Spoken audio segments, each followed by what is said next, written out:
झेप मराठी, आरसा महाराष्ट्राचा।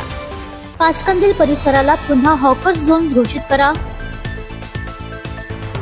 धुळ्यात भाजीपाला विक्रेत्यांचे आमरण उपोषण। परवानगी मिळेपर्यंत उपोषण सुरूच राहणार, विक्रेत्यांचा पावित्रा। धुळे शहरातील जुना आग्रा रोड येथील पाचकंदील परिसरातील मुख्य बाजारपेठ गेल्या 2 महिन्यांपासून हटवण्यात आल्याने भाजी विक्रेत्यांमध्ये तीव्र असंतोष निर्माण झालाय।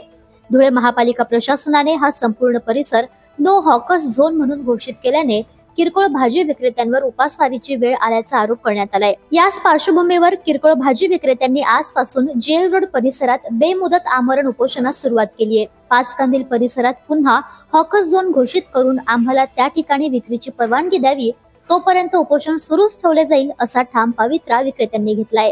भाजी विक्रेत्यांचे म्हणणे आहे की पाचकंदील हे शहरातील पारंपरिक व मुख्य बाजारपेठ असून तिथेच आमचा किरकोळ व्यवसाय उभा आहे।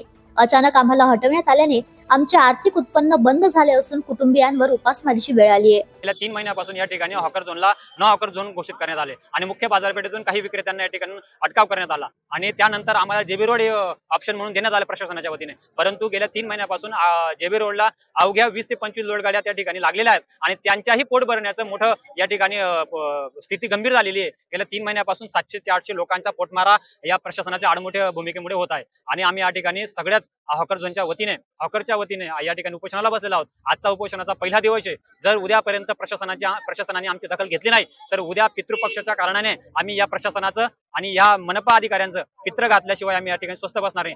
दरम्यान आता या प्रश्नावर नगरपालिकेची भूमिका काय राहते याकडे सर्वांचं लक्ष लागलंय। अशाच वेगळ्या आणि ताज्या बातम्यांसाठी पाहत रहा झेप मराठी, आरसा महाराष्ट्राचा। संपादक प्राध्यापक अनिल चव्हाण, धुळे।